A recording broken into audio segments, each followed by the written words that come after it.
Hi, I am Biju S Nair, former officer food corporation of India. Current അഫയേഴ്സിന്റെ പുതിയൊരു വീഡിയോയിലേക്ക് സ്വാഗതം. ഇന്നത്തെ ഹിന്ദുവിന്റെ ആദ്യത്തെ എഡിറ്റോറിയലിലേക്ക് പോകാൻ ഡബിൾ ബ്രേക്ക് എന്ന് പറഞ്ഞ എഡിറ്റോറിയലാണ്. അത് ഇന്നലെ നമ്മൾ പറഞ്ഞല്ലോ, ജമ്മു ആൻഡ് കാശ്മീരിലെ ഇലക്ഷനെ കുറിച്ചായിരുന്നു ഇന്നത്തെ ഫസ്റ്റ് എഡിറ്റോറിയൽ. ഇന്നത്തെ ഫസ്റ്റ് എഡിറ്റോറിയൽ ഞാനത് പ്രതീക്ഷിച്ചതാണ് ഹരിയാനയെ കുറിച്ചായിരിക്കും. കാര്യം രണ്ട് സ്റ്റേറ്റുകളിലാണല്ലോ ഇപ്പോൾ ഇലക്ഷൻ നടക്കാൻ പോകുന്നത്. Jammu and Kashmir technically state അല്ല, പക്ഷേ it is going to become a state soon. അതിന് സ്റ്റേറ്റ് കൊടുക്കാവുന്ന സെൻട്രൽ ഗവൺമെന്റ് പ്രോമിസ് ചെയ്തിട്ടുള്ള കാര്യമാണ്. അപ്പോൾ അത് ടെക്നിക്കലി സ്റ്റേറ്റ് അല്ലെന്നേ ഉള്ളൂ. അപ്പൊ എന്തായാലും ഡബിൾ ബ്രേക്ക് എന്ന് പറഞ്ഞ ഈ ഇന്നത്തെ ഹിന്ദുവിലെ ഫസ്റ്റ് എഡിറ്റോറിയൽ ഹരിയാന ഇലക്ഷനെ കുറിച്ചാണ്. അത് അങ്ങനെ ഭയങ്കര ഡീറ്റെയിൽ ആയിട്ട് എക്സ്പ്ലെയിൻ ഞാൻ ചെയ്യുന്നില്ല. ഇത്രേ പറയുന്നുള്ളൂ. ഹരിയാന ഭരിച്ചുകൊണ്ടിരിക്കുന്ന BJP ആണ്, സെൻട്രൽ ഗവൺമെന്റ് ഭരിച്ചുകൊണ്ടിരിക്കുന്ന BJP ആണ്. ഈ രണ്ടിടത്തും BJPയുടെ ഭരണം 10 വർഷം പൂർത്തിയായി. അതുകൊണ്ട് ഡബിൾ ആന്റി ഇൻകുംബൻസി ഉണ്ട്. എന്താണ് double anti incumbency? Anti incumbency എന്ന് പറഞ്ഞാൽ ഇൻകുംബന്റിന് അഗേൻസ്റ്റ് ആയിട്ടുണ്ടാകുന്ന ഫീലിംഗിനെയാണ്.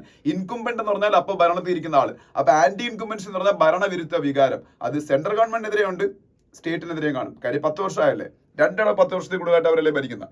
അപ്പൊ മനോഹർ ലാൽ ഖട്ടർ എന്ന് പറയുന്ന ചീഫ് മിനിസ്റ്ററാണ് അവിടെ ഭരിച്ചുകൊണ്ടിരുന്നത്. ഇത് മനസ്സിലാക്കിയിട്ട് BJP മനോഹർ ലാൽ ഖട്ടറിനെ മാറ്റി നയാബ് സിംഗ് സേനി എന്ന് പറയുന്ന പുതിയ ചീഫ് മിനിസ്റ്ററാക്കി. നയാബ് സിംഗ് സേനി ഖട്ടറിന്റെ പീരീഡിലുണ്ടായിരുന്നു. ഇപ്പൊ മനോഹർ ലാൽ ഖട്ടറിനെ നിങ്ങൾക്ക് ഇപ്പോഴും അറിയായിരിക്കും. Manohar Lal Khattar is a minister in Modi cabinet. മോഡിയുടെ 3rd ക്യാബിനറ്റിലെ മിനിസ്റ്ററാണ് അദ്ദേഹം. അർബൻ ഡെവലപ്മെന്റ് മിനിസ്റ്ററാണ് മനോഹർ ലാൽ ഖട്ടർ. പകരം എന്നിട്ട് നയാബ് സിംഗ് സേനി ഹരിയാനയുടെ ചീഫ് മിനിസ്റ്ററാക്കി. അദ്ദേഹം ആൾക്കാരുടെ ഇടയിൽ കുറച്ച് ഡിസ്കണ്ടന്റ് BJPക്ക് അഗേൻസ്റ്റ് ആയിട്ടുണ്ട്. അപ്പൊ അത് റെക്ടിഫൈ ചെയ്യാനുള്ള ശ്രമത്തിലാണ്. ഇപ്പോ ഒന്നെന്ന് പറയുന്നത്, അദ്ദേഹം ഈ കുറെ അഗ്രികൾച്ചർ പ്രൊഡ്യൂസിന്റെ MSP ആയിട്ട് ബന്ധപ്പെട്ട് കുറച്ച് പുതിയ ഡിസിഷൻസ് ഒക്കെ എടുത്തിട്ടുണ്ട്. അപ്പം അവിടെ ഒരുപാട് അഗ്രികൾച്ചർ ഫാമേഴ്സ് ഉള്ള ഒരു സ്ഥലമാണ്. രണ്ടാമത് ഈ അഗ്നിവീഴ്സ്, ഒരുപാട് ആൾക്കാർ ഡിഫൻസിൽ പോകുന്ന ഒരു സ്റ്റേറ്റ് ആണ് ഹരിയാന. അപ്പൊ അഗ്നിവീർ എന്ന് പറയുന്ന സംഭവം കൊണ്ടുവന്നപ്പോൾ അത് ഹരിയാനയിൽ ഭയങ്കരമായിട്ടുള്ള പ്രോബ്ലംസ് അന്ന് ക്രിയേറ്റ് ചെയ്തായിരുന്നു. അപ്പം അഗ്നിവീഴ്സിന് 10% ഗവൺമെന്റ് ജോബിൽ റിസർവേഷൻ കൊടുക്കാൻ അവർ തീരുമാനിച്ചു. അതുപോലെ ജനങ്ങളുടെ ഗ്രീവൻസസ് പെട്ടെന്ന് തീർക്കാൻ വേണ്ടി നമ്മളെ ഉമ്മൻചാണ്ടിയൊക്കെ ജീവിച്ചിരിക്കുന്ന സമയത്ത്, ചീഫ് മിനിസ്റ്റർ ആയിരിക്കുന്ന സമയത്ത് അദ്ദേഹം ജനസമ്പർക്ക പരിപാടി നടത്തിയതുപോലുള്ള ഒരു ജനസമ്പർക്ക പരിപാടി അദ്ദേഹം അവിടെ നടത്തിക്കൊണ്ടിരിക്കാൻ ഒരു പേരൊക്കെ ഉണ്ട്, സമാധാൻ ശിവിർ എന്ന് പറയുന്ന സംഭവം. പിന്നെ അവിടുത്തെ പഞ്ചായത്തുകൾക്ക് ചെലവാക്കാൻ പറ്റുന്ന എമൗണ്ട് 5 lakh 21 lakh ആയിട്ട് കൂട്ടി. അതുപോലെ മനോഹർ ലാൽ ഖട്ടർ ക്രീമിലെയറിന്റെ വരുമാന പരിധി 8 lakh ആണ് യഥാർത്ഥത്തിൽ ഇന്ത്യയിൽ എല്ലാ സ്റ്റേറ്റിലും, കേരളത്തിൽ ഉൾപ്പെടെ. അത് 6 lakh ആയിട്ട് ഹരിയാന കുറച്ചു. അപ്പോൾ OBCസിന് ഇഷ്ടപ്പെടുമോ? അതിപ്പം നയാബ് സിംഗ് സേനി വീണ്ടും 8 lakh ആയിട്ട് കൂട്ടി. അങ്ങനെ കുറെ മെഷേഴ്സ് എടുത്ത് അദ്ദേഹം ഗവൺമെന്റിന് അഗേൻസ്റ്റ് ആയിട്ടുള്ള വികാരം കുറയ്ക്കാൻ ശ്രമിക്കുകയാണ്. പക്ഷെ still Congress is the main opposition party in Haryana, and AAP is also a player. JJP is also a player. JJP is a regional political party in Haryana. They are also a player. AAP, Aam Aadmi Party, you know very well, and they are also trying to get influence in Haryana through this election.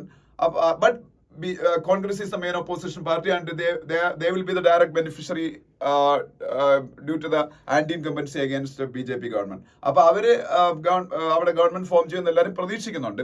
ഇപ്പൊ ലോക്സഭ ഇലക്ഷനിലും അവർക്ക് BJPക്ക് against ആയിട്ടുള്ള തിരിച്ചടിയിൽ ഏറ്റവും കൂടുതൽ gain ചെയ്ത് കോൺഗ്രസ് ആണ്. അപ്പം കോൺഗ്രസിന്റെ അകത്ത് ഒരു യുണൈറ്റഡ് ഫേസ് പഴയ ചീഫ് മിനിസ്റ്ററായ ഭൂപിന്ദർ സിംഗ് ഹൂഡയുടെ നേതൃത്വത്തിന് മുന്നോട്ട് പോയിക്കൊണ്ടിരിക്കുക. പക്ഷെ സ്റ്റിൽ അവിടെ ഫാക്ഷണലിസം ഒക്കെ ഉണ്ട്. ഫാക്ഷണലിസം എന്ന് പറഞ്ഞാൽ ഈ പാർട്ടിക്കകത്ത് പല ഗ്രൂപ്പില്ലേ. ഇവിടുത്തെ കേരളത്തിലെ കോൺഗ്രസിന്റെ അകത്ത് കൊണ്ടല്ല, രമേശ് ചെന്നിത്തല ഗ്രൂപ്പ്, അല്ലെങ്കിൽ സുധാകരൻ ഗ്രൂപ്പ് എന്നൊക്കെ പറഞ്ഞാൽ അവിടെ ഗ്രൂപ്പുകളുണ്ട്. ആ ഗ്രൂപ്പുകളെല്ലാം കൂടെ ഗ്രൂപ്പ് കളിച്ച് ഒരു ഇലക്ഷനിൽ മൊത്തത്തിൽ കാല് വരാതിരുന്ന അവിടെ ജയിക്കാനുള്ള സാധ്യതയുണ്ട്. ഞാൻ നിങ്ങളുടെ കഴിഞ്ഞ ക്ലാസ്സിൽ പറഞ്ഞിട്ടുണ്ട്, കോൺഗ്രസ് ഭരിക്കുന്ന ഒരേ ഒരു നോർത്ത് ഇന്ത്യൻ സ്റ്റേറ്റ് ഹിമാചൽ പ്രദേശാണ്. ഇനി ഹരിയാന അവർക്ക് ഭരിക്കാനുള്ളൊരു ചാൻസ് ഈസ് ദയർ. പക്ഷെ അത് അറിഞ്ഞൂടാ, ഇലക്ഷൻ കഴിയുമ്പോൾ അറിയാം. അപ്പൊ ഇതൊക്കെയാണ്. പിന്നെ അവിടെ BJP എപ്പോഴും സഹായിക്കുന്നത് നോൺ ജാട്ട് കമ്മ്യൂണിറ്റീസ്. അത് ഞാൻ കഴിഞ്ഞ ക്ലാസ്സിൽ പറഞ്ഞാണ്. ജാട്ടാണ് അവിടുത്തെ മെയിൻ കമ്മ്യൂണിറ്റി. ജാട്ട്, നമ്മളിവിടുത്തെ നായർ, ഈഴവ എന്നൊക്കെ പറഞ്ഞാൽ അവിടെ ജാട്ട്. ഈ ജാട്ട് കമ്മ്യൂണിറ്റി BJPക്ക് അഗേൻസ്റ്റ് ആണ്. നോൺ ജാട്ട് കമ്മ്യൂണിറ്റീസിന് കൺസോൾട്ടേഷൻ ആണ് എപ്പോഴും ഇൻ ഫേവർ ഓഫ് BJP ഉണ്ടാവുന്നത്. അതൊക്കെ ഇപ്രാവശ്യം ഉണ്ടാവുന്ന കാര്യത്തിൽ സംശയമുണ്ട്.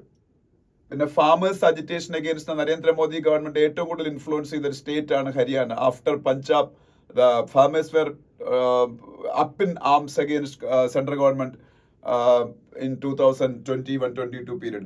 മറ്റേ 2021-22 പീരീഡ് അല്ല, അതിനു മുമ്പേ അല്ലേ ഈ ഫാമേഴ്സിന് വേണ്ടിയിട്ട് കുറച്ച് നിയമങ്ങളൊക്കെ മോഡി ഗവൺമെന്റ് കൊണ്ടുവന്നപ്പം അജിറ്റേഷൻസ് ഒക്കെ സ്റ്റാർട്ട് ചെയ്തത് പഞ്ചാബിൽ, ഹരിയാനയിലാണ്. അതെല്ലാവർക്കെതിരെ വർക്ക് ചെയ്യാൻ സാധ്യതയുണ്ട്. പിന്നെ പവർ പ്ലേ എന്ന് പറഞ്ഞ രണ്ടാമത്തെ എഡിറ്റോറിയൽ എന്തിനെ കുറിച്ചാണെന്ന് വെച്ചാൽ, ഈ ഹൈഡ്രോ പവർ പ്രോജക്ട്സ് സിക്കിമിൽ ചില പ്രോബ്ലംസ് ഫേസ് ചെയ്യുന്നുണ്ട്. സിക്കിം നമുക്കറിയാം, ഒരു നോർത്ത് ഈസ്റ്റേൺ സ്റ്റേറ്റ് ആണ് സിക്കിം. ഈ സിക്കിമില് NHPC നാഷണൽ ഹൈഡ്രോ പവർ കോർപ്പറേഷന്റെ ഹൈഡ്രോ ഇലക്ട്രിക് പവർ പ്ലാന്റുകളുണ്ട്. മെയിൻലി അത് ടീസ്റ്റ റിവറിലാണ്. ടീസ്റ്റ റിവർ ഞാൻ പറഞ്ഞിട്ടുള്ളതാണ്. ഇന്ത്യയിൽ തന്നെ സിക്കിമിൽ നിന്ന് വെസ്റ്റ് ബംഗാളിൽ നിന്ന് ബംഗ്ലാദേശിലേക്ക് ഒഴുകുന്ന നദിയാണ് ടീസ്റ്റ റിവർ. പക്ഷേ ഈ ടീസ്റ്റ റിവറിലെ ഡാമുകൾ കൺസ്ട്രക്ട് ചെയ്യുന്നതിനുള്ള അനുകൂല സാഹചര്യങ്ങൾ ഉള്ളത് കൊണ്ട് തന്നെ കുറെ ഡാമുകൾ അവിടെ പ്രപ്പോസ് ചെയ്തിട്ടുണ്ട്. ഇവിടെ പറയുന്നുണ്ട് 47 പവർ പ്രോജക്ട്സ് അവിടെ പ്രപ്പോസ് ചെയ്തിട്ടുണ്ട്. അതിൽ ഓൾറെഡി 5 പവർ പ്രോജക്ട്സ് കംപ്ലീറ്റ് ആയി. ഇനി ഒരു 16ഓളം power projects various stages of കൺസിഡറേഷനിലാണ്. ഇവിടെ സംഭവിക്കുന്ന പ്രശ്നം ഇവിടെ ടീസ്റ്റ 3 എന്ന് പറഞ്ഞൊരു പവർ സ്റ്റേഷൻ ഉണ്ട്. ടീസ്റ്റ റിവറിൽ തന്നെ ടീസ്റ്റ 3 പവർ സ്റ്റേഷൻ. ഇത് സൗത്ത് ലൊണാക് ഗ്ലേഷ്യർ, ഈ ഗ്ലേഷ്യർ ഔട്ട് വെസ്റ്റ് ഇടയ്ക്കിടയ്ക്ക് ഗ്ലേസിയേഴ്സ് ഉണ്ടല്ലോ, നമ്മളെ മഞ്ഞുപാളികൾ. ഈ മഞ്ഞുപാളി എന്നൊക്കെയാണ് പലപ്പോഴും ഹിമാലയൻ ഗ്ലേഷ്യേഴ്സ് എന്നൊക്കെയാണ് പല നദികളും ഇന്ത്യയിൽ ഉത്ഭവിക്കുന്നത്. അപ്പം ഈ ഗ്ലേഷ്യേഴ്സ് പെട്ടെന്ന് ഒരുങ്ങുമ്പോൾ പെട്ടെന്ന് ഈ നദികളിൽ അനിയന്ത്രിതമായിട്ടുള്ള ഫ്ലഡ് ഉണ്ടാവും, വെള്ളപ്പൊക്കം ഉണ്ടാവും. ഇങ്ങനെ സൗത്ത് ലൊണാക് ഗ്ലേഷ്യറിൽ ഉണ്ടായ ഒരു ഡെല്യൂഗ് മൂലം നോർത്ത് സിക്കിമില് ഉണ്ടായിരുന്ന ഈ ടീസ്റ്റ 3 പവർ സ്റ്റേഷന്റെ ഭാഗമായിരുന്ന ചുങ്താങ് എന്ന് പറയുന്ന ഡാം കഴിഞ്ഞ വർഷം ഒഴുകിപ്പോയി. ആ ഒഴുകിപ്പോയാൽ ഇന്ത്യൻ ആർമിയുടെ കുറെ പട്ടാളക്കാർ ഉൾപ്പെടെ മരിച്ചുപോയി. സിക്കിമിലുണ്ടായിരുന്നു ആ സമയത്ത് കുറെ പേര് മരിച്ചു, കുറെ പ്രശ്നങ്ങളുണ്ടായി. അന്ന് ഈ പറഞ്ഞ ഈ ടീസ്റ്റ 3 പവർ പ്ലാന്റ് ഏതാണ്ട് പൂട്ടിയതുപോലെയായി. ഏറ്റവും കൂടുതൽ പവർ ഉത്പാദിപ്പിക്കുന്ന ഒരു പവർ പ്ലാന്റ് ആയിരുന്നു. 1200ഓളം മെഗാവാട്ട് പവർ ഉത്പാദിപ്പിക്കുന്നതിന്റെ സ്ഥാനത്ത് ഇന്ന് അതിന്റെ 1/10 ഏതാണ്ട് 120 മെഗാവാട്ട് ഇപ്പോൾ അതിൽ നിന്ന് ഉത്പാദിപ്പിക്കുന്നുള്ളൂ ടീസ്റ്റ 3. ഇത് കഴിഞ്ഞ വർഷത്തെ കാര്യം പറയുന്നത്. ടീസ്റ്റ 3 പവർ പ്ലാന്റില് എങ്ങനെയാണ് ഇത് സംഭവിച്ചത്? ടീസ്റ്റ 3 പവർ പ്ലാന്റിന് വേണ്ടിയിട്ട് ഉണ്ടാക്കിയിരുന്ന ചുങ്താങ് ഡാം ഒഴുകിപ്പോയി. എന്തുകൊണ്ട്? സൗത്ത് ലൊണാക് ഗ്ലേഷ്യറിന്റെ ഉരുകൽ മൂലം ഉണ്ടായ ഒരു പ്രളയത്തില്. ഇതിപ്പോ ഇവിടെ പറയാൻ കാരണം, ഇതിപ്പോ ഒരു വർഷം മുമ്പുണ്ടായ സംഭവം. അന്ന് ഹിന്ദു എഡിറ്റോറിയൽ ഞാൻ ഡിസ്കസ് ചെയ്തില്ല. ഇപ്പൊ ഇവിടെ പറയാൻ കാരണം, ഞാൻ ഇന്നലെ നിങ്ങളടുത്ത് ഒരു ന്യൂസ് പറഞ്ഞായിരുന്നു. ഈ വീഡിയോ കണ്ട ആൾക്കാർ അത് ശ്രദ്ധിച്ചു കാണും.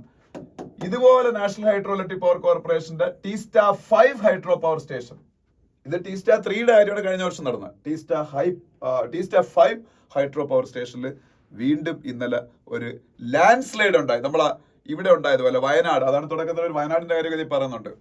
ലാൻഡ് സ്ലൈഡ് ഉണ്ടായി. ഈ ലാൻഡ് സ്ലൈഡ് ഉണ്ടായപ്പം ഇതിന്റെ NHPCയുടെ ആ ഡാമുമായിട്ട് ചേർന്നുള്ള ബിൽഡിംഗ് ഒക്കെ ആകെ പ്രശ്നത്തിലായി.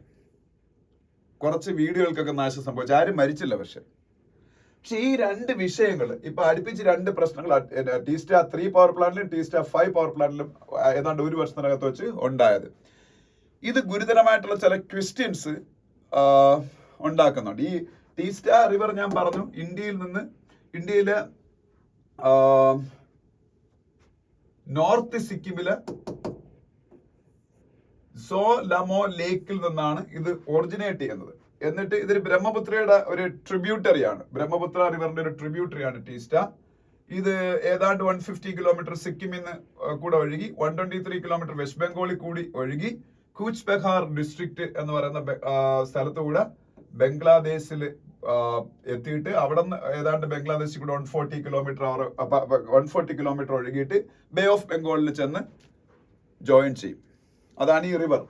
അപ്പൊ ഈ റിവറിന് വലിയ തട്ടും തടവൊന്നും ഇല്ലാത്ത നല്ല ഒഴുക്കുള്ള ഒരു നദി ആയതുകൊണ്ടാണ് ഇത്രയും ഡാമുകളുടെ കൺസ്ട്രക്ഷൻ ഒക്കെ അവിടെ പ്ലാൻ ചെയ്യുന്നത്. 47ഓളം ഡാമുകളിലും പവർ പ്രൊജക്ടുകൾ അവിടെ ഇംപ്ലിമെന്റ് ചെയ്യാനുള്ള സ്കോപ്പ് ഉണ്ട്. അതിൽ 16 വേരിയസ് സ്റ്റേജസ് ഓഫ് കൺസിഡറേഷനിലാണ്. 5 അവിടെ കംപ്ലീഷൻ ആയത്, അതിൽ 2 പ്രശ്നമായത്. പക്ഷെ ഇതിൽ സംഭവിക്കുന്നത് എന്താണെന്ന് വെച്ചാൽ, ഇതുപോലുള്ള എൻവയോൺമെന്റ് റിലേറ്റഡ് ആയിട്ടുള്ള ഇമ്പാക്ട് ഒന്നും പ്രോപ്പർലി അസസ് ചെയ്യാതെയാണ് പലപ്പോഴും ഇതൊക്കെ സംഭവിക്കുന്നത്, ഈ ഡാമുകളുടെയൊക്കെ കൺസ്ട്രക്ഷൻ ഒക്കെ. അപ്പൊ അത് പ്രോപ്പറായിട്ട് അനലൈസ് ചെയ്താൽ ഇതിന്റെ കോസ്റ്റ് തന്നെ മാറും. ഈ ഡാം അതുപോലെ പവർ പ്രൊജക്ടിന്റെ ഒക്കെ കോസ്റ്റ് തന്നെ മാറും. അപ്പൊ ആ കോസ്റ്റ് അനാലിസിസ് ഒക്കെ അതനുസരിച്ച് ചെയ്യേണ്ടി വരും. അപ്പൊ അവരുടെ പ്രോഫിറ്റിനെയൊക്കെ അത് ബാധിക്കും. അപ്പൊ ഇതിന്റെ കാര്യത്തിൽ പറയുന്നത് വെച്ചാല്, ഈ ഇന്നലെ നടന്ന സംഭവത്തിൽ ടീസ്റ്റ 5 പവർ പ്ലാന്റുമായിട്ട് ബന്ധപ്പെട്ട് അവിടെ ഉണ്ടായ പ്രശ്നത്തിൽ അവർ പറഞ്ഞു വെച്ചാല്, എനിക്ക് ഈ ഡാമിനെ കുറിച്ച് അതിന് കൂടുതൽ ഡീറ്റെയിൽ പറഞ്ഞുതരാൻ അറിഞ്ഞൂടാ.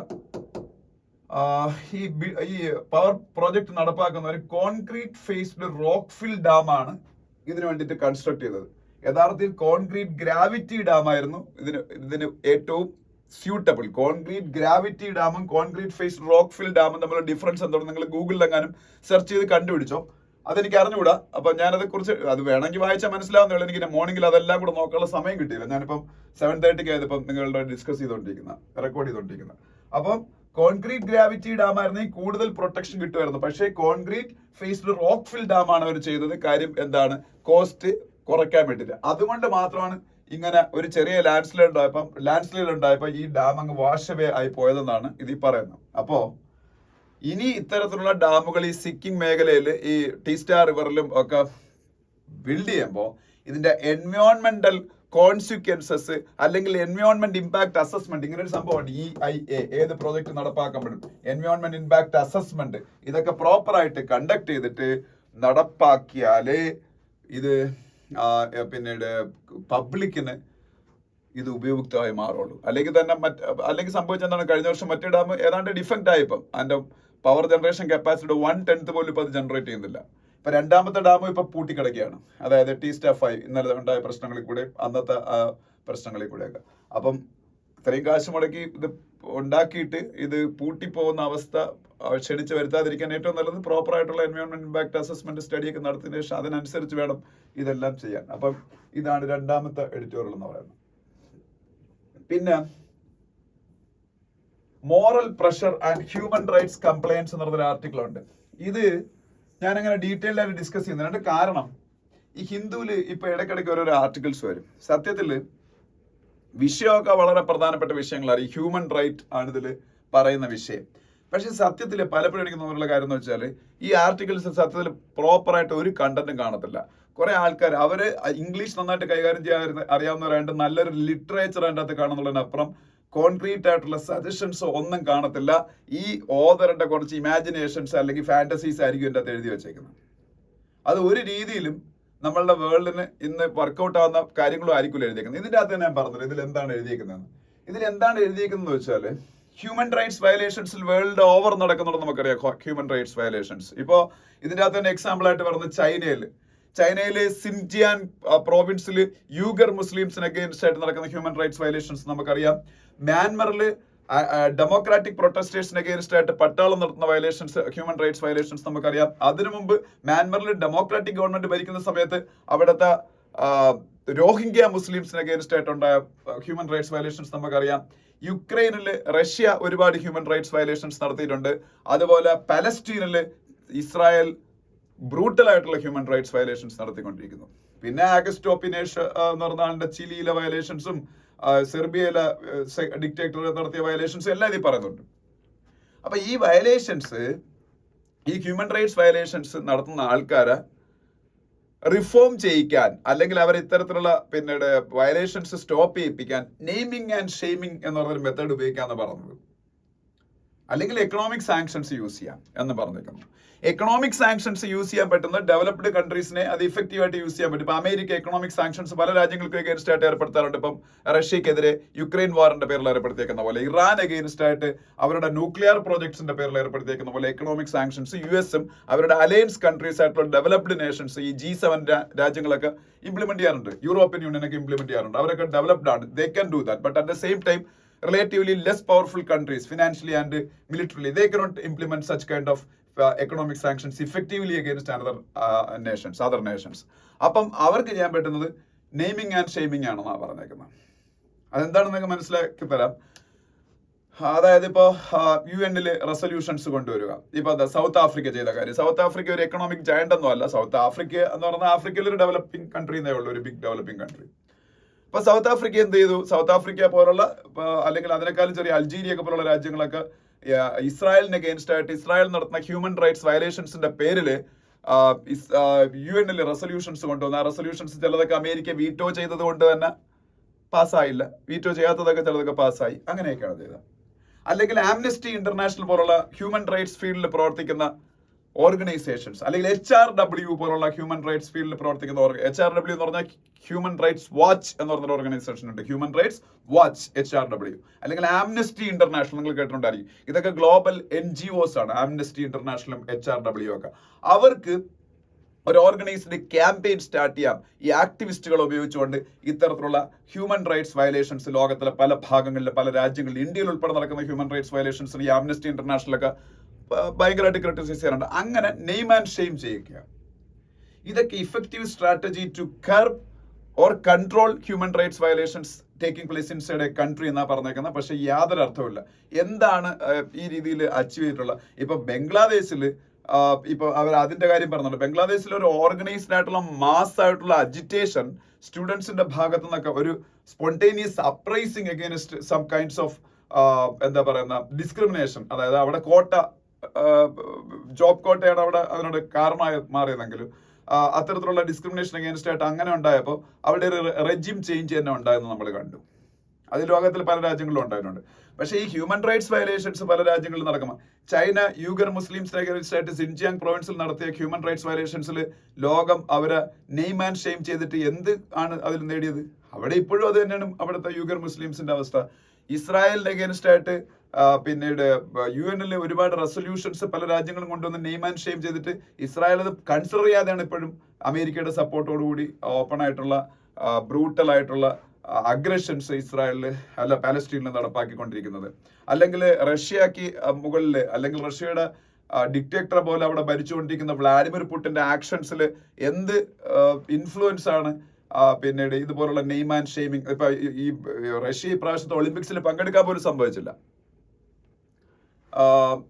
ഈ നെയിമിങ് ആൻഡ് ഷെയിമിങ്ങിന്റെ ഭാഗമായിട്ട് പിന്നീട് യുക്രൈൻ വാറിൽ നടത്തിയ ഹ്യൂമൻ റൈറ്റ്സ് വയലേഷൻസ്, വാർ ക്രൈംസ് എന്നൊക്കെ പേരിൽ ഒളിമ്പിക്സിൽ പങ്കെടുക്കാൻ പോലും സംഭവിച്ചില്ല. പക്ഷേ still that war is going on, nothing happening inside. എന്താ പറയുക, ഈ സ്ട്രാറ്റജി കാൽക്കുലേഷൻ, റഷ്യയുടെ സ്ട്രാറ്റജി കാൽക്കുലേഷൻ്റെ അകത്ത് എന്താ പറയുക, യാതൊരു ചേഞ്ചസും ഉണ്ടാവുന്നില്ല. അപ്പൊ ഇതിന്റെ അകത്ത് പറഞ്ഞേക്കുന്ന കോൺക്രീറ്റ് ആയിട്ടുള്ള സജഷൻസ് ഒന്നും പറയുന്നില്ല. ഈ പറഞ്ഞ കാര്യങ്ങൾ നമ്മൾ വേൾഡിൽ നടന്നുകൊണ്ടിരിക്കുന്ന കുറച്ച് പരിപാടികൾ ഈ പറഞ്ഞ നെയിമിങ് ആൻഡ് ഷെയിമിങ്ങും അങ്ങനെയുള്ള പരിപാടികളൊക്കെ. അപ്പൊ അതുകൊണ്ട് എന്തെങ്കിലും മാറ്റം ഉണ്ടാവുമെന്ന് എനിക്ക് ഡൗട്ടാണ്. ഇതിന്റെ അകത്ത് തന്നെ അവർ പറയുന്നുണ്ട് ഇതൊക്കെ സോവറൻ കൺട്രീസ് ആയതുകൊണ്ട് തന്നെ ഇഫക്റ്റീവ്ലി ഈവൻ മിലിറ്ററി ഇന്റർവെൻഷൻസ് നടത്തിയിട്ട് പോലും പലപ്പോഴും രാജ്യങ്ങളിലെ ഹ്യൂമൻ റൈറ്റ്സ് വയലേഷൻസ് സ്റ്റോപ്പ് ചെയ്യാൻ പറ്റുന്നില്ല. പിന്നെ ഇതുപോലുള്ള സോഫ്റ്റ് മെഷേഴ്സ് യൂസ് ചെയ്യേണ്ട വല്ല കാര്യമുണ്ടോ? അപ്പൊ അതാണ് ഈ ഇതിന്റെ അകത്ത് കണ്ടന്റ്. അതാണ് നിങ്ങൾ വായിച്ചു നോക്കിയാൽ ഞാൻ ഈ പറഞ്ഞ കാര്യം തന്നെ എൻ്റെ അകത്തുള്ളത്. അടുത്ത article, after manifesto moment budgetary disappointment എന്ന് പറഞ്ഞൊരു ആർട്ടിക്കിൾ. ഇത് യഥാർത്ഥത്തിൽ ഒരു പൊളിറ്റിക്കൽ പേഴ്സൺ എഴുതിയതാണ്. പക്ഷെ പൊളിറ്റിക്കൽ പേഴ്സൺ ആണെങ്കിലും ഫേമസ് ഒന്നുമല്ല, ഒരു ചെറിയൊരു ലീഡർ NCP എന്ന് പറയുന്ന പാർട്ടിയുടെ. പക്ഷെ അങ്ങനെയാണെങ്കിലും ഇത് യഥാർത്ഥത്തിൽ ഇന്ത്യയിലെ വളരെ റിലവൻ്റ് ആയിട്ടുള്ള, അതിൽ പൊളിറ്റിക്കൽ ആയിട്ടുള്ള കണ്ടന്റിനെക്കാളും കൂടുതൽ കുറച്ച് ഫാക്ട്സ് ആ ഉള്ളത്. അതുകൊണ്ട് ജസ്റ്റ് ഞാൻ പറയുന്നേ ഉള്ളൂ. ഇത് യഥാർത്ഥത്തിൽ ഇന്ത്യയുടെ LGBTQ കമ്മ്യൂണിറ്റിയെ കുറിച്ചാണ്, അല്ലെങ്കിൽ അവർ ഫേസ് ചെയ്യുന്ന പ്രോബ്ലംസിനെ കുറിച്ചാണ്. LGBTQ കമ്മ്യൂണിറ്റി നിങ്ങൾക്കറിയാം, ലെസ്ബിയൻ, ഗേ, ബൈസെക്ഷൽ, ട്രാൻസ്ജെൻഡർ, ക്യൂർ കമ്മ്യൂണിറ്റീസിന്റെ പ്രോബ്ലംസിനെ കുറിച്ചാണ്. അപ്പം ഈ കഴിഞ്ഞ ഇലക്ഷൻ സമയത്ത് 2024 ജനറൽ ഇലക്ഷൻ സമയത്ത് പല പാർട്ടികളുടെയും മാനിഫെസ്റ്റോയിൽ വരെ LGBTQ കമ്മ്യൂണിറ്റീസിന്റെ പ്രോബ്ലംസ് അവർ ഇൻക്ലൂഡ് ചെയ്തായിരുന്നു, ഇൻക്ലൂഡിങ് നമ്മളുടെ ഇന്ത്യയിലെ റൂളിംഗ് പാർട്ടിയായ BJPയുടെ മാനിഫെസ്റ്റോയിൽ ഉൾപ്പെടെ. അതുകൊണ്ട് തന്നെ ഒരു ഹോപ്പ് ഉണ്ടായിരുന്നു LGBTQ കമ്മ്യൂണിറ്റിക്ക് അനുകൂലമായിട്ട് എന്തെങ്കിലുമൊക്കെ ഇനി വരുന്ന ബഡ്ജറ്റുകളിലൊക്കെ ഉണ്ടാവും എന്ന്. പക്ഷേ ആ ഹോപ്പ് വളരെ ചെറിയ ഹോപ്പേ ഉള്ളായിരുന്നു. കാര്യം ഇപ്പോൾ ഈ ഇടയ്ക്കൊരു സംഭവം നടന്നു. നമുക്ക് ഇന്ത്യയിൽ LGBTQ കമ്മ്യൂണിറ്റി ഉള്ള ആൾക്കാർക്ക് ഒരുമിച്ച് ജീവിക്കാം. ഇപ്പൊ ലെസ്ബിയൻ ആക്ട് അല്ലെങ്കിൽ homosexual act is not a criminal offence in India due to the 2017 path breaking decision of Supreme Court of India to declare right to privacy as a fundamental right in Puttaswamy versus Union of India case. Puttaswamy versus Union of India കേസിൽ supreme കോടതി പിന്നീട് right to privacy fundamental ആയിട്ട് declare ചെയ്തു. അതൊരു fundamental മൗലിക അവകാശം. Right to privacy fundamental ആണെങ്കിൽ sexuality is a private affair of an individual. So അവരുടെ sexual intercourse of homosexual people cannot be treated as criminal offence anymore എന്ന് 2018 അതിലൊരു separate വിധി സുപ്രീം കോടതിയുടെ ഉണ്ടായി. അപ്പൊ അതുകൊണ്ട് തന്നെ LGBT കമ്മ്യൂണിറ്റിക്ക് ഇപ്പൊ ഒരുമിച്ച് ജീവിക്കാം, ലെസ്ബിയൻസിന് ഒരുമിച്ച് ജീവിക്കാം, ഗേക്ക് ഒരുമിച്ച് ജീവിക്കാം. പക്ഷെ മാരി ചെയ്യാൻ ഇപ്പോഴും ഇന്ത്യയിൽ അവകാശമില്ല. അപ്പം സ്പെഷ്യൽ മാരേജ് ആക്ട് 1955 അടിസ്ഥാനത്തിൽ അവരെ മാരി ചെയ്യാൻ അനുവദിക്കണം. സ്പെഷ്യൽ മാരേജ് ആക്ട് 1955 ആണോ 54 ആണോ എനിക്ക് ഡൗട്ട് ഉണ്ടെന്ന് ഗൂഗിളിൽ സെർച്ച് ചെയ്ത് നോക്കുക. അതിന്റെ അടിസ്ഥാനത്തിൽ അവർ മാരി ചെയ്യാൻ അനുവദിക്കണം എന്ന് പറഞ്ഞ് സുപ്രീം കോടതിയിൽ കേസ് വന്നു. സുപ്രീം കോടതി സെൻട്രൽ ഗവൺമെന്റിന്റെ അഭിപ്രായം ചോദിച്ചപ്പോൾ സെൻട്രൽ ഗവൺമെന്റിന് വേണ്ടിയിട്ട് ഹാജരായ ഇന്ത്യയുടെ സെക്കൻഡ് ഹയസ്റ്റ് ലോ ഓഫീസറായ സോളിസിറ്റർ ജനറൽ ഓഫ് ഇന്ത്യ, ഇന്ത്യയുടെ highest law officer attorney general of India ആണ്. ഇന്ത്യയുടെ highest law officer attorney general of ഇന്ത്യയാണ്. അത് വെങ്കിട്ട രമണിയാണ്. ഇപ്പം attorney general of India Venkata Ramani. Okay, അപ്പം second highest law officer solicitor general ആണ്. അദ്ദേഹം അവിടെ ഹാജരാവുന്നു, സുപ്രീം കോടതിയിൽ അതിനെ ഒപ്പോസ് ചെയ്യുന്നു. അപ്പൊ അതുകൊണ്ട് തന്നെ ഒപ്പോസ് ചെയ്തത് കൊണ്ട് തന്നെ ഇങ്ങനെ ഒരു വലിയൊരു ട്രാൻസ്ഫോർമേറ്റീവ് ആയിട്ടുള്ള ബഡ്ജറ്റ് ഒന്നും LGBT കമ്മ്യൂണിറ്റിക്ക് വേണ്ടി പ്രതീക്ഷിച്ചില്ല. പക്ഷെ സ്റ്റിൽ ഈ മാനിഫെസ്റ്റോയിലൊക്കെ അവർക്ക് അനുകൂലമായിട്ടുള്ള കുറച്ച് പോയിന്റ്സ് ഉണ്ടായിരുന്നുകൊണ്ട് അവർ കുറെയൊക്കെ പ്രതീക്ഷിച്ചു. പക്ഷെ ആ പ്രതീക്ഷകളെ തകിടം മറിക്കുന്ന ബഡ്ജറ്റാണ് ഇപ്പൊ വന്നത് എന്നാണ് ഇതിൽ പറയുന്നത്. അതിൽ അവർ പറയുന്നത് ഈ നമ്മളുടെ സോഷ്യൽ ജസ്റ്റിസ് ആൻഡ് എംപവർമെന്റ് മിനിസ്ട്രിയുടെ അണ്ടറിലാണ് ഇതൊക്കെ പ്രവർത്തിക്കുന്നത്. എന്താണ് LGBT കമ്മ്യൂണിറ്റി, SC ST എല്ലാം. SC വേറെ മിനിസ്ട്രി ഉണ്ട്. പിന്നെ ഫിസിക്കലി ചലഞ്ചഡ് ആൾക്കാർ, അവരെല്ലാവരെയും കാര്യങ്ങൾ നോക്കുന്ന സോഷ്യൽ ജസ്റ്റിസ് ആൻഡ് എംപവർമെന്റ് മിനിസ്ട്രിയാണ്. അവർക്ക് വേണ്ടിയിട്ട് ഒരു അവരുടെ അണ്ടറിൽ പ്രവർത്തിക്കുന്ന ഒരു സ്കീമാണ് സ്മൈൽ. ആ സ്കീം എന്താണെന്ന് പഠിച്ചു വെച്ചത് സ്മൈലിന്റെ expansion, support for marginalised individuals for livelihood and enterprise. Support for marginalised individuals for livelihood and enterprise, അതാണ് സ്മൈൽ എന്ന് പറയുന്ന പ്രോഗ്രാം. അത് ഏത് മിനിസ്ട്രി അണ്ടറിലാണ് പ്രവർത്തിക്കുന്ന? സോഷ്യൽ ജസ്റ്റിസ് ആൻഡ് എംപവർമെന്റ് മിനിസ്ട്രിയുടെ അണ്ടറിൽ. അപ്പം അതിനു വേണ്ടിയിട്ട് ചെറിയ അലോക്കേഷൻ കൊടുത്തു എന്നുള്ളത് ഈ ബഡ്ജറ്റിൽ LGBT കമ്മ്യൂണിറ്റിക്ക് അനുകൂലമായിട്ടുള്ള ഒരു ഇതായിട്ട് കാണാൻ പറ്റുള്ളൂ. ആ പ്രോഗ്രാമിന്റെ സ്മൈൽ പ്രോഗ്രാമിന്റെ അണ്ടറിലാണ് നിങ്ങൾക്ക് അറിയാം ഈ ട്രാൻസ്ജെൻഡർ ആയിട്ടുള്ള ആൾക്കാരെ വീടുകളിൽ നിന്ന് തന്നെ പുറത്താക്കി. അപ്പൊ അവർക്ക് വേണ്ടി ഷെൽട്ടർ ഹോംസ് ഉണ്ടാക്കുക, അതിന് ഗരിമ ഗ്രഹാസ് എന്ന് അറിയപ്പെടുന്നത്. അവർക്ക് പഠിക്കാൻ സ്കോളർഷിപ്പുകൾ കൊടുക്കുക, അവർക്ക് national council for transgender persons ഉണ്ടാക്കുക. ഇതെല്ലാം ഈ സ്മൈൽ പ്രോഗ്രാമിന്റെ അണ്ടറിലാണ്. പക്ഷെ ആ സ്മൈൽ പ്രോഗ്രാമിന്റെ ബഡ്ജറ്ററി അലോക്കേഷൻ കുറച്ച് കൂട്ടി, കഴിഞ്ഞ വർഷത്തെ അപേക്ഷിച്ച് ഏതാണ്ട് 68.46 crore ആയിട്ട് കൂട്ടി. പക്ഷേ കൂട്ടിയിട്ട് ഒരു കാര്യമില്ല. കഴിഞ്ഞ വർഷം ഉണ്ടായിരുന്ന 52.91 crore പോലും വരും 22.82 crore അവർ സ്പെൻഡ് ചെയ്തോളന്നാണ് പറയുന്നത്. ഇഫക്റ്റീവ്ലി അതുകൊണ്ട് തന്നെ ഈ പറഞ്ഞ ഷെൽട്ടർ ഹോംസ് ഒക്കെ നടത്തുന്ന ആൾക്കാർ ഇത് കൂട്ടിയിട്ട് പോയി, അവർക്ക് ഫണ്ട് കിട്ടാത്തതുകൊണ്ട്. അപ്പൊ അതായിരുന്നു ഈ ബഡ്ജറ്ററി അലോക്കേഷൻ കുറഞ്ഞിരുന്ന സമയത്ത് പോലും അത് ഫുള്ളി ചെലവാക്കുന്നില്ല. അപ്പൊ പിന്നെ കൂട്ടിയിട്ട് വലിയ കാര്യമൊന്നുമില്ല.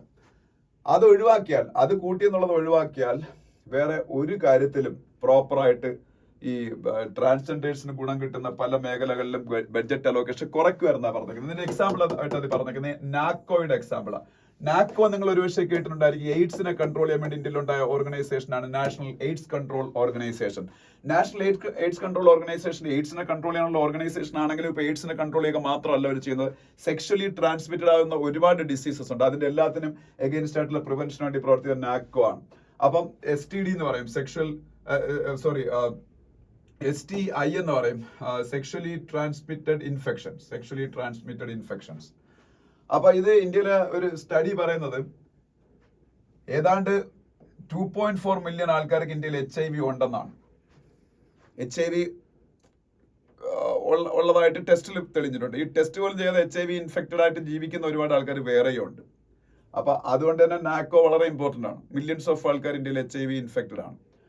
പിന്നെ ഈ ഞാൻ പറഞ്ഞു അവര് പിന്നെ എയ്ഡ്സിന് അഗേൻസ്റ്റ് ആയിട്ട് മാത്രം പ്രവർത്തിക്കുന്ന ഓർഗനൈസേഷൻ അല്ല, സെക്ഷലി ട്രാൻസ്മിറ്റഡ് ഇൻഫെക്ഷൻസിനും അഗേൻസ്റ്റ് ആയിട്ട് അതിനെയും കോമ്പാറ്റ് ചെയ്യേണ്ടത് അവരാണ്. അപ്പോ സെക്ഷലി ട്രാൻസ്മിറ്റഡ് ഇൻഫെക്ഷൻസ് ഇന്ത്യയിലെ 6% അഡൾട്ട് പോപ്പുലേഷൻ ഉണ്ടെന്ന് പറഞ്ഞത്. അഡൾട്ട് പോപ്പുലേഷൻ, സെക്ഷലി ആക്റ്റീവ് ആയിട്ടുള്ള അഡൾട്ട് പോപ്പുലേഷൻ 6% ആൾക്കാർക്ക് ഇത് വരുന്നുണ്ടെന്നാണ് പറഞ്ഞത്, സെക്ഷലി ട്രാൻസ്മിറ്റഡ് ആയിട്ടുള്ള ഇൻഫെക്ഷൻസ്.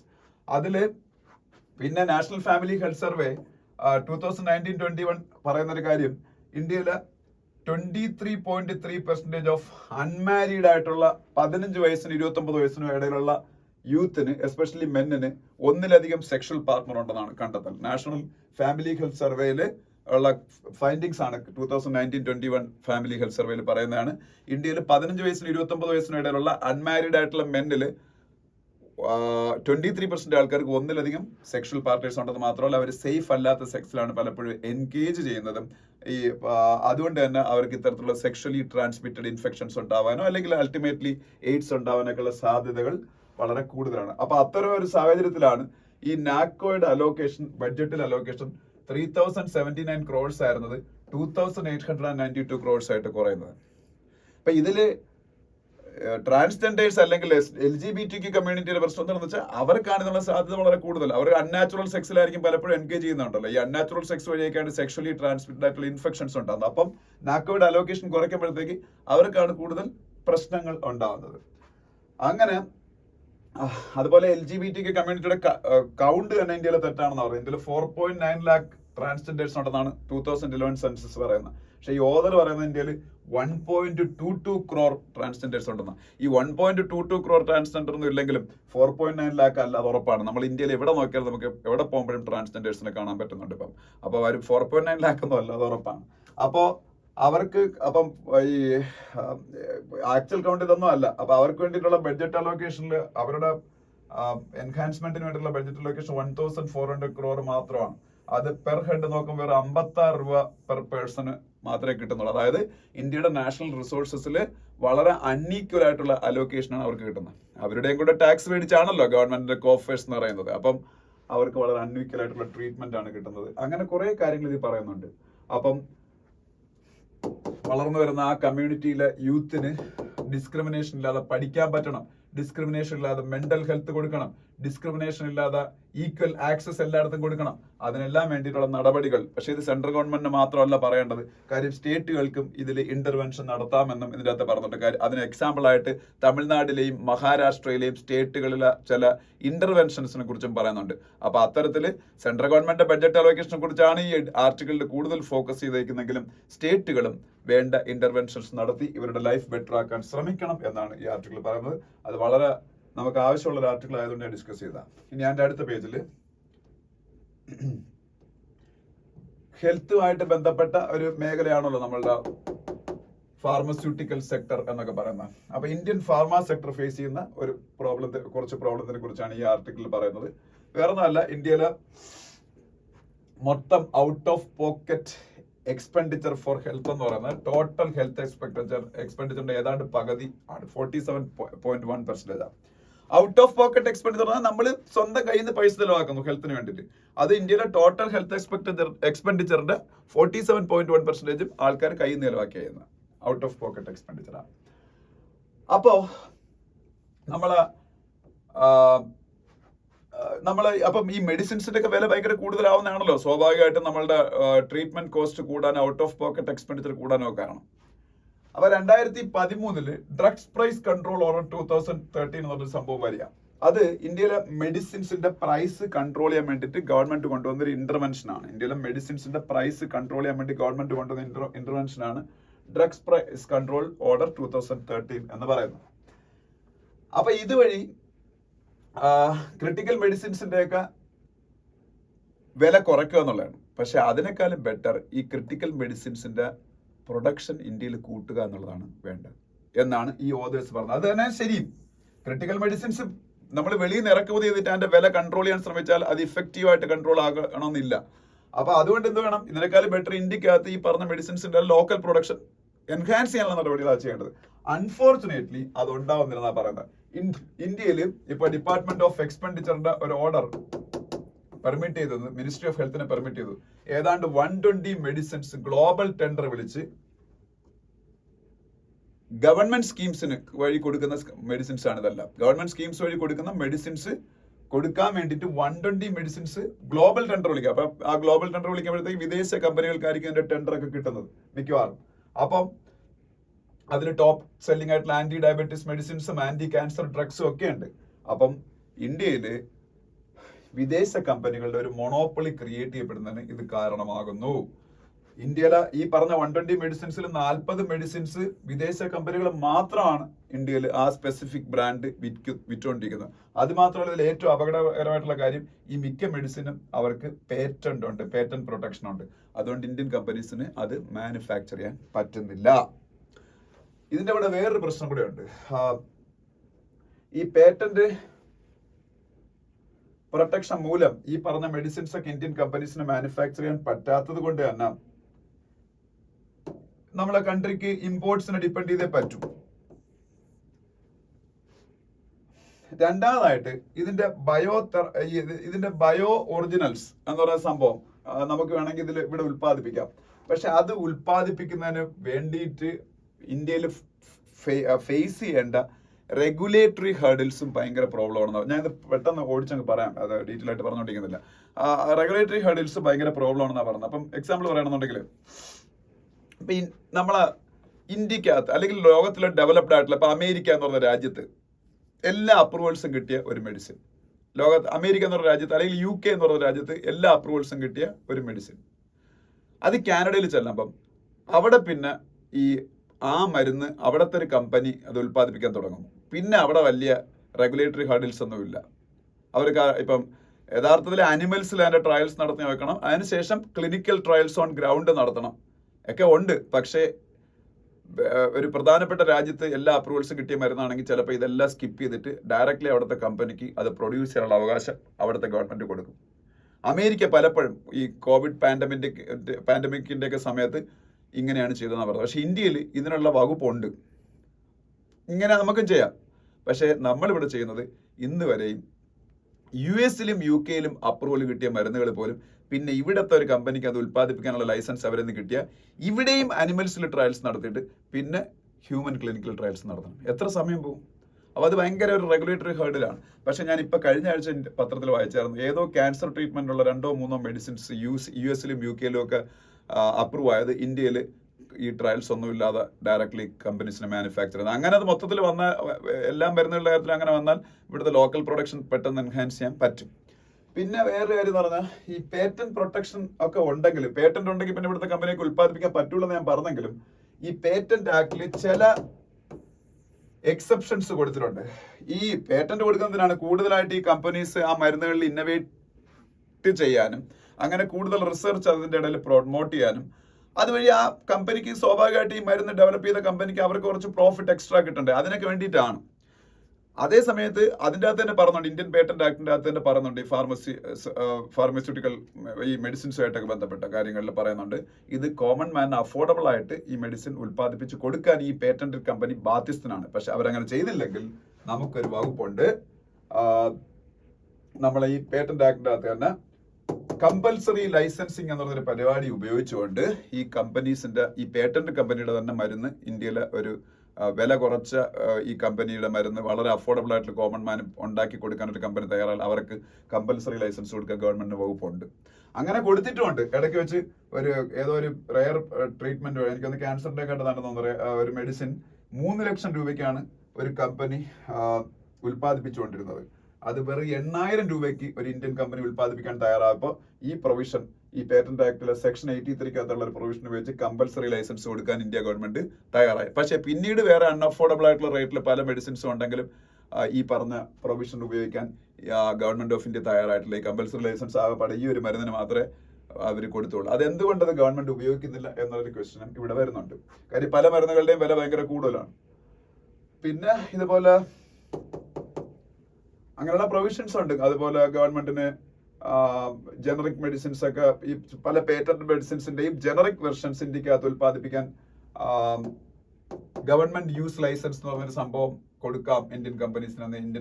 ഇന്ത്യൻ കമ്പനീസിന് ഗവൺമെന്റ് യൂസ് ലൈസൻസ് എന്ന് പറയുന്ന സംഭവം കൊടുക്കാം ഇന്ത്യൻ പേറ്റന്റ് ആക്ട് പറയുന്നുണ്ട്. അപ്പൊ അതൊക്കെ ഉപയോഗിച്ച് കൂടുതൽ ലൈസൻസ് കൊടുത്ത് ലോക്കൽ പ്രൊഡക്ഷൻ മാക്സിമം കൂട്ടുന്നതിനെ കുറിച്ചും ഒക്കെ നമ്മൾ ഗവൺമെന്റ് ആലോചിക്കേണ്ടതാണ്. അല്ലെങ്കിൽ അല്ലാതെ നമ്മൾ ഈ പല മെഡിസിൻസിനും, അത് വളരെ ക്രിട്ടിക്കൽ ആയിട്ടുള്ള പല അസുഖങ്ങളുടെയും മെഡിസിൻസിനും വേൾഡ് അല്ല മറ്റ് മൾട്ടിനാഷണൽ കമ്പനീസിനെ ഡിപ്പെൻഡ് ചെയ്തുകൊണ്ടിരുന്നാൽ അതൊരു അവരുടെ മൊണോപ്പൊളി ആയിട്ട് മാറും. നമ്മുടെ ലോക്കൽ പ്രൊഡക്ഷൻ അഫക്റ്റ് ചെയ്യും.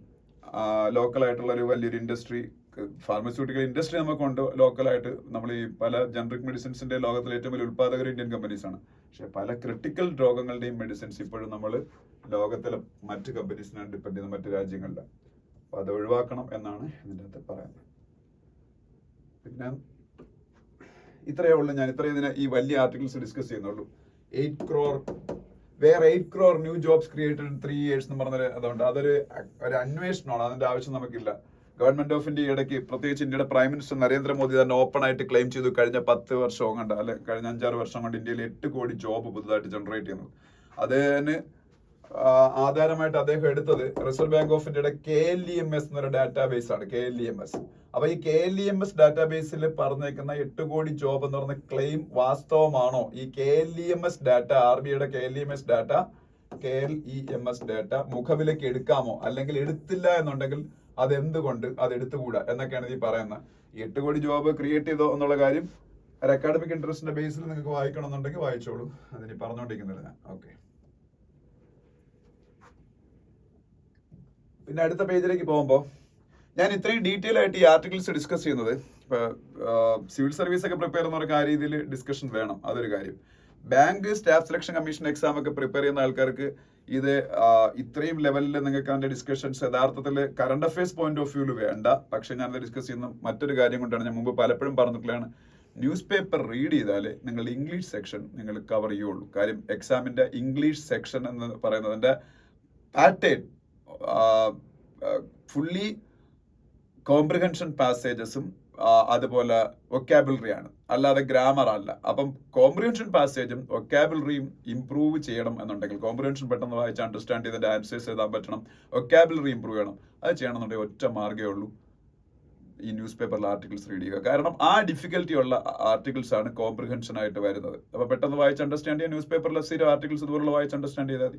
വൊക്കാബുലറി ഇതിന് ഇഷ്ടം പോലെ കിട്ടും. അപ്പൊ അത് എന്നുള്ള ഒരു എക്സർസൈസും കൂടെയാണ് നിങ്ങൾക്ക്. അതുകൊണ്ട് ന്യൂസ് പേപ്പർ മസ്റ്റ് ആയിട്ട് വായിക്കണം.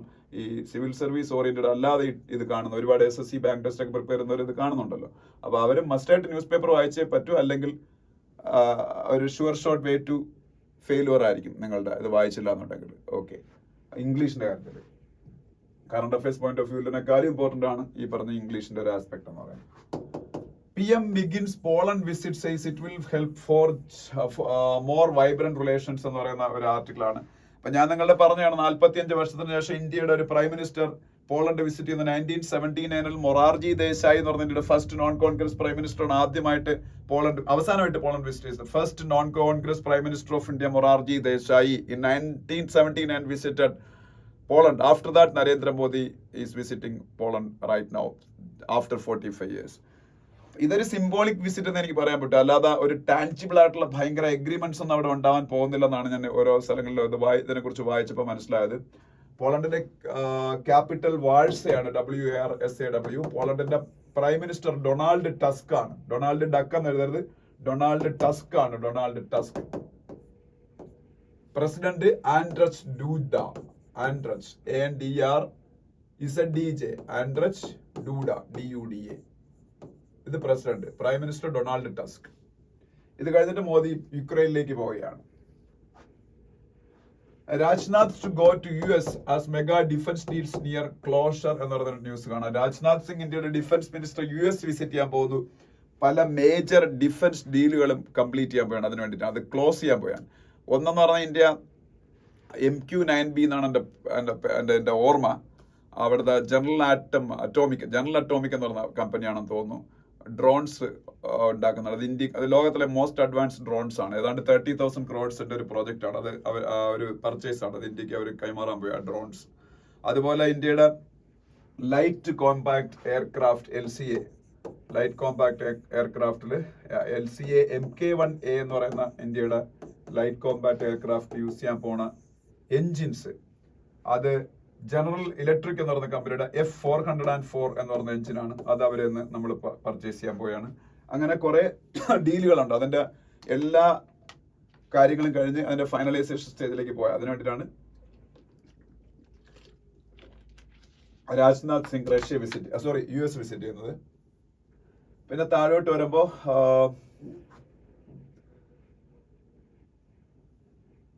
നമുക്ക് ആവശ്യമുള്ളൊരു കാര്യം, Dalit tribal organisations protest against SC sub കോട്ട ഡിസിഷൻ. ഞാൻ ഇപ്പൊ സുപ്രീം കോടതി sub categorisation of SC/ST reservation കൊണ്ടുവരാൻ പോണ കാര്യം ഞാൻ പറഞ്ഞത്. സുപ്രീം കോടതിയിലെ വിധിയുണ്ട്.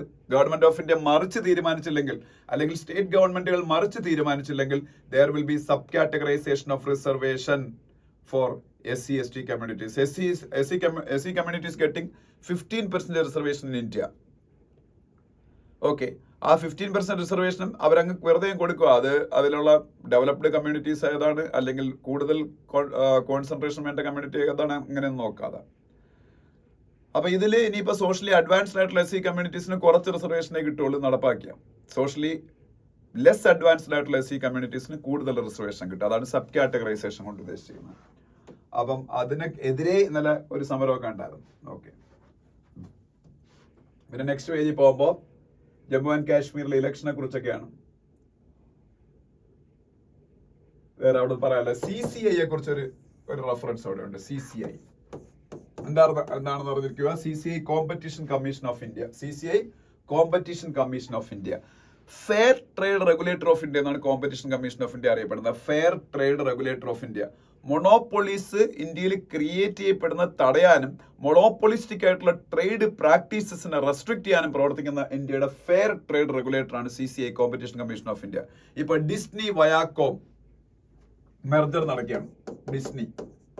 ഡിസ്നി ഹോട്ട്സ്റ്റാർ എന്നൊക്കെ പറയുന്നത് നമുക്കറിയാമല്ലോ, സ്റ്റാറിന്റെ ആണ്. ഡിസ്നിയും വയാക്കോം എന്ന് പറഞ്ഞാൽ റിലയൻസിന്റെ ആണ്. ഇത് തമ്മിൽ മെർജ് ചെയ്തു. ഇപ്പോൾ മെർജ് ഇങ്ങനെ കഴിഞ്ഞില്ല. കഴിയണമെങ്കിൽ ഇത് ഇങ്ങനെ ഒരു കമ്പനി ഉണ്ടാകുമ്പോൾ അതിൽ മൊണോപ്പൊളി ആണോ, അത് തന്നെ അപ്രൂവൽ കൊടുത്താൽ മറ്റു കമ്പനികളുടെ താല്പര്യങ്ങളെ ബാധിക്കുമോ എന്നൊക്കെ ഇവരാണ് സ്റ്റഡി ചെയ്യുന്നത്. ഇപ്പൊ അവരുടെ സ്ക്രൂട്ടിനി നടന്നുകൊണ്ടിരിക്കുക. അങ്ങനെയുള്ള ഇതിലാണ് CCIയുടെ ഇത് വരുന്നത്, fair trade regulator of India. എന്നിട്ട് അടുത്ത പേജിൽ പോകുമ്പോൾ WHO investigating suspected new polio strain in Meghalaya. ഇന്നലെ പറഞ്ഞാണ് 2011 ശേഷം ഇന്ത്യയിൽ പോളിയോ കേസസ് ഡിക്ലെയർ ചെയ്തിട്ടില്ല. സോ 2014 WHO ഇന്ത്യയെ പോളിയോ ഫ്രീ ആയിട്ട് ഡിക്ലെയർ ചെയ്തു. അതിനുശേഷം ഇപ്പൊ മേഘാലയയിൽ നിന്ന് ഒരു പോളിയോ കേസ് റിപ്പോർട്ട് ചെയ്തിരിക്കുന്നു. So it is A matter of grave concern for government of India and also for the Meghalaya government and also for the world, because WHO is actively doing many things to eradicate polio totally from the world, like smallpox. അതുപോലെ ലോകത്തിൽ നിന്ന് ഇല്ലാതാക്കാൻ അതാണ്ട് അത് അങ്ങനെ ആവുകയും ചെയ്തു. ഇപ്പൊ അഫ്ഗാനിസ്ഥാൻ, പാകിസ്ഥാൻ, പാലസ്റ്റീൻ പോലുള്ള ചില പ്രദേശങ്ങളിൽ മാത്രം റയറായിട്ട് കേസസ് റിപ്പോർട്ട് ചെയ്യുന്നേ ഉള്ളൂ. അപ്പം വേൾഡിനും അതൊരു കൺസേൺ ആണ്. WHO അപ്പൊ ഇന്ത്യയിൽ സ്റ്റഡി നടത്താൻ പോയത് ഇതിനെ കുറിച്ച്. പിന്നെ SC to examine need for environmental regulator. ഇന്ത്യയിൽ എൻവയോൺമെന്റൽ സെക്ടറിന് ഒരു റെഗുലേറ്റർ ഇല്ല. എൻവയോൺമെന്റ് സെക്ടറിന് വേണ്ടിയിട്ട് ഒരു കോടതിയുണ്ട്, ഒരു ട്രിബ്യൂണൽ ഉണ്ട്. അതിന്റെ പേര് NGT എന്നാണ്, national green tribunal. NGT, national green tribunal. NGT is a dedicated court for dealing with environment related cases or disputes, but there is no national regulator for environment, a dedicated environment regulator. അങ്ങനെ ഒരെണ്ണം വേണോ എന്നുള്ള കാര്യത്തിനെ കുറിച്ചുള്ള ഒരു വാദം കേൾക്കാൻ പോയാണ് സുപ്രീം കോർട്ട് ഓഫ് ഇന്ത്യ. അപ്പൊ അതൊക്കെയാണ് ആ പേജിലുള്ളത്. അതിനടുത്ത പേജിൽ പോകുമ്പോൾ NBFCസിനെ കുറിച്ചൊരു ന്യൂസ് ഉണ്ട്. NBFC എന്താണ്? Non banking financial companies. What is NBFC? Non banking financial company. Reserve bank of India is regulating many financial institutions in India. People generally think RBI is regulating only banks in India. Not only banks, Reserve Bank of India is regulating NBFCs, microfinance institutions, payment banks, small finance banks, peer-to-peer lending, then asset reconstruction companies. All these are being regulated by Reserve Bank of India only. Okay. And NBFCs, non-banking financial companies, example for NBFCs are Muthoot Finance, Muthoot Fincorp, Manappuram Finance like institutions. They are known as non-banking finance. They are very much similar to banks, but they cannot do all the activities of banks. Such kind of institutions are known as NBFCs or non-banking financial companies. They are also known as shadow banks. Shadow banks എന്ന് അവർ NBFCസിനെ അറിയപ്പെടും. ചിലപ്പോൾ ഒരു example ചോദിക്കാം, shadow banks എന്ന് അറിയപ്പെടുന്നതാണ്, അത് NBFCs ആണ്. പിന്നെ ഇന്ത്യയുടെ commerce minister Piyush Goyal ഇന്ത്യയിലെ കൊമേഴ്സ് ഇൻഡസ്ട്രിയുടെ വളർച്ചയിൽ കുറച്ച് അസ്വസ്ഥത പ്രകടിപ്പിച്ചേക്കുന്നത്. കാര്യം അടുത്ത 10 yearsനകം ഇന്ത്യയിലെ മൊത്തം കൊമേഴ്സിന്റെ 50% കൊമേഴ്സ് ആയിരിക്കും എന്നാണ് പറഞ്ഞത്. അങ്ങനെയാകുമ്പോൾ ഇന്ത്യയിൽ മില്യൺസ് ഓഫ് കിരാന സ്റ്റോഴ്സ് ഉണ്ട്, അതായത് ചെറിയ ചെറിയ ഷോപ്പുകളുണ്ടല്ലോ, റീറ്റെയിലിംഗ് ഷോപ്പുകൾ, അതൊക്കെ പൂട്ടിപ്പോകും. അവർ ഒരുപാട് ആൾക്കാർക്ക് ജോബ് കൊടുക്കുന്നുണ്ട്, ആ ജോബൊക്കെ നഷ്ടപ്പെടും എന്നുള്ള പേടിയാണ് പീയൂഷ് ഗോയൽ പ്രകടിപ്പിച്ചേക്കുന്നത്. ഓക്കെ, നെക്സ്റ്റ് പേജ് ഇന്റർനാഷണൽ പേജിൽ ഞാൻ എന്നും പറയാറുള്ളത് തന്നെ, പ്രത്യേകിച്ചൊന്നും പറയാനില്ല, എല്ലാം നിങ്ങൾക്ക് അറിയാവുന്ന കാര്യമില്ല. അമേരിക്കയിലെ പ്രസിഡൻഷ്യൽ ഇലക്ഷനെ കുറിച്ചൊരു ആർട്ടിക്കിൾ കാണാം. ബംഗ്ലാദേശിലെ ഷെയ്ഖ് ഹസീനയുമായിട്ട് ബന്ധപ്പെട്ട ചില ന്യൂസുകൾ കാണാം. ടീസ്റ്റ റിവർ വാട്ടർ ബംഗ്ലാദേശിലേക്ക് ഷെയർ ചെയ്യണമെന്ന് പറഞ്ഞ് ബംഗ്ലാദേശ് ഇപ്പോൾ ഒരു ഇന്റർനാഷണൽ കോർട്ടിനേക്ക് അപ്രോച്ച് ചെയ്യാൻ പോയാ.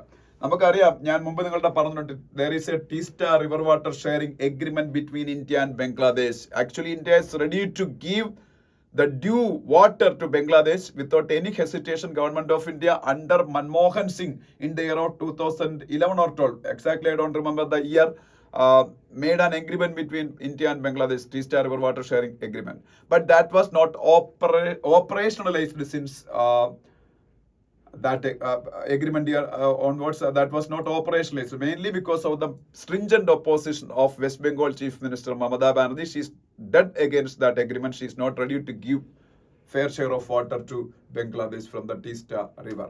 അതുകൊണ്ടാണെന്ന് ഒരിക്കലും ഓപ്പറേഷണലൈസ് ആവാത്ത. അവർ പക്ഷേ അത് അർഹിക്കുന്നുണ്ട് ആ വെള്ളം, കാര്യം അങ്ങോട്ട് പോകുന്ന നദിയാണത്. അപ്പോൾ അവരത് കോടതി, ഒരു ഇന്റർനാഷണൽ കോർട്ടിനെ അപ്രോച്ച് ചെയ്യാൻ പോയാണ്, ഇന്ത്യയിൽ നിന്ന് അത് കിട്ടാത്തത് കൊണ്ട്. പിന്നെ ഈ എംപോക്സ് ഉണ്ടല്ലോ, എംപോക്സ് പല രാജ്യങ്ങളിലും ഇപ്പോൾ അത് ഉണ്ടായിക്കൊണ്ടിരിക്കുന്നു, അതിനെക്കുറിച്ചുള്ള ന്യൂസുകളുണ്ട്. പിന്നെ പാലസ്തീൻ ഇസ്രായേൽ പ്രശ്നം, റഷ്യ യുക്രൈൻ പ്രശ്നം, അതൊക്കെ തന്നെയാണ്. പിന്നെ സ്പോർട്സ് പേജിൽ പോകുമ്പോൾ ഒഡീഷ ഗവൺമെന്റ് ഇന്ത്യൻ ഹോക്കി ടീമിന് വലിയ ഒരു റിസപ്ഷൻ കൊടുത്തു. ശ്രീജേഷ് എന്ന് പറഞ്ഞ ഇന്ത്യൻ ഹോക്കി പ്ലെയറിന് 50 ലക്ഷം രൂപ ഒരു സമ്മാനമായിട്ട് കൊടുത്തു. കേരള ഗവൺമെന്റ് 2 crore ശ്രീജേഷിന് സമ്മാനമായിട്ട് കൊടുത്തു. ശ്രീജേഷിന് ഇപ്പോൾ ഒരുപാട് സമ്മാനങ്ങൾ കിട്ടി. അത് he deserves such kind of gifts from various governments and sponsors അല്ലെങ്കിൽ ഇൻഡസ്ട്രിയലിസ്റ്റ്. അത് കാര്യം എന്ന് വെച്ചാൽ he got 2 Olympic medals consecutively and he is the first Keralite to get 2 consecutive medals from Olympic like events. Okay, അതുകൊണ്ട് തന്നെ അത് arguably he is the greatest ever Indian hockey goalkeeper after independence. Independence കിട്ടിയതിന് ശേഷം ഇന്ത്യയുടെ ഏറ്റവും greatest ആയിട്ടുള്ള hockey goal keeper എന്ന് എല്ലാവരും പറയുന്നത്. പിന്നെ എതിരഭിപ്രായമുള്ളവരും കാണും, അദ്ദേഹമാണ്. കൂടുതൽ ആൾക്കാർ അദ്ദേഹത്തിനാണ് സപ്പോർട്ട് ചെയ്യുന്നത്. ഓക്കെ, പിന്നെ ജയ് ഷാ, ഇന്ത്യയുടെ BCCIയുടെ സെക്രട്ടറി ജയ് ഷാ മിക്കവാറും ICCയുടെ ചെയർമാൻ ആവും എന്ന് ഒരു വാർത്തയുണ്ട്. അത് എഴുതണ്ട, കാര്യം അത് കൺഫേംഡ് അല്ല. പിന്നെ നീരജ് ചോപ്ര ഡയമണ്ട് ലീഗിൽ പാർട്ടിസിപ്പേറ്റ് ചെയ്യാൻ പോകണം. ഡയമണ്ട് ലീഗ് എന്ന് പറഞ്ഞാൽ വേൾഡിലെ ഏറ്റവും പ്രസ്റ്റീജിയസ് ആയിട്ടുള്ള ഒരു സ്പോർട്സ് ഇവന്റ് ആണ്, അത്ലറ്റിക് ഇവന്റ് ആണ് ഡയമണ്ട് ലീഗ്. ഡയമണ്ട് ലീഗ് പല സ്ഥലങ്ങളിലും നടക്കാറുണ്ട്. ലുസൈനിൽ നടക്കുന്ന ഡയമണ്ട് ലീഗ്, ലുസൈൻ എന്ന് പറഞ്ഞാൽ IOC ഇന്റർനാഷണൽ ഒളിമ്പിക് കമ്മിറ്റി, IOCയുടെ ഹെഡ്ക്വാർട്ടേഴ്സ് നിൽക്കുന്നത് സ്വിറ്റ്സർലൻഡിലെ ലുസൈനിലാണ്. അവിടെ നടക്കുന്ന ഡയമണ്ട് ലീഗിൽ അദ്ദേഹം പാർട്ടിസിപ്പേറ്റ് ചെയ്യാൻ പോകണം. ഇന്ത്യയുടെ ഗ്രേറ്റസ്റ്റ് എവർ അത്ലറ്റ് നീരജ് ചോപ്രയാണ് ഇതുവരെ എന്നുള്ള കാര്യത്തിൽ യാതൊരു സംശയവുമില്ല. പങ്കെടുത്തിടത്തെല്ലാം ഏതെങ്കിലും ഒരു പ്രൈസും കൊണ്ട് അദ്ദേഹം മടങ്ങുന്നുണ്ട്. വേൾഡ് അത്ലറ്റിക് ചാമ്പ്യൻഷിപ്പ് ആണെങ്കിലും, 2 ഒളിമ്പിക്സുകളാണെങ്കിലും, ഡയമണ്ട് ലീഗുകളാണെങ്കിലും, ഏഷ്യൻ ഗെയിംസ് ആണെങ്കിലും, കോമൺവെൽത്ത് ഗെയിംസ് ആണെങ്കിലും, ഒരിടത്തും അദ്ദേഹം ഗോൾഡ്, സിൽവർ, ബ്രോൺസ് ഇതിൽ ഏതെങ്കിലും ഒന്ന് വിൻ ചെയ്യാതെ തിരിച്ചു മടങ്ങിയിട്ടില്ല. So he's the greatest ever athlete of India, അതിൽ യാതൊരു ഡൗട്ടും ഇല്ല. ഇനി അദ്ദേഹത്തിനെക്കാളും വലിയ അത്ലറ്റുകൾ ഇന്ത്യയിൽ വരട്ടെ, ഇപ്പം നിലവിൽ അദ്ദേഹമാണ്. പിന്നെ മനു ബാക്കർ, ഇന്ത്യയുടെ ആദ്യത്തെ ഷൂട്ടിങ്ങില് വിമൻ സെക്ഷനിൽ നിന്നുള്ള മെഡലിസ്റ്റ് ആണ് മനു ബാക്കർ. അവർ 2 മെഡലൊക്കെ നേടി ഓൾറെഡി ഇപ്രാവശ്യത്തെ ഒളിമ്പിക്സിൽ. അവരെ കുറിച്ചൊരു ന്യൂസ് കാണാം. പിന്നെ ഫ്രണ്ട് പേജിലേക്ക് പോകുമ്പോൾ ഇപ്പോഴത്തെ സെൻസസ് വരാൻ പോയാണ്. സെൻസസിന്റെ കൂട്ടത്തിൽ കാസ്റ്റ് സെൻസസും കൂടെ എടുക്കുന്നതിനെ കുറിച്ച് സെൻട്രൽ ഗവൺമെന്റ് ആലോചിച്ചുകൊണ്ടിരിക്കുന്ന ഒരു ന്യൂസ് ഉണ്ട്. അതൊക്കെ ഡിസ്കഷൻസ്, അതുകൊണ്ട് നമ്മൾ തൽക്കാലം അതൊന്നും ഡിസ്കസ് ചെയ്ത് പോകണ്ട. ഇപ്പം അതൊന്നും കോൺക്രീറ്റ് ആയിട്ടുള്ള ഡിസിഷൻ ആയതിനു ശേഷം നമ്മൾ പഠിച്ചാൽ മതി. പിന്നെ ആന്ധ്രാപ്രദേശിലെ ഒരു ഫാർമ പ്ലാന്റിൽ ഉണ്ടായ ഒരു എക്സ്പ്ലോഷനിൽ 17 പേര് മരിച്ചുപോയി. ആന്ധ്രാപ്രദേശില് സയൻഷ്യ എന്ന് പറയുന്ന ഒരു കമ്പനിയുടെ പ്ലാന്റിലാണ് ഈ പറഞ്ഞ ഒരു എക്സ്പ്ലോഷൻ ഉണ്ടായത്. കുറെ പേര് മരിച്ചു.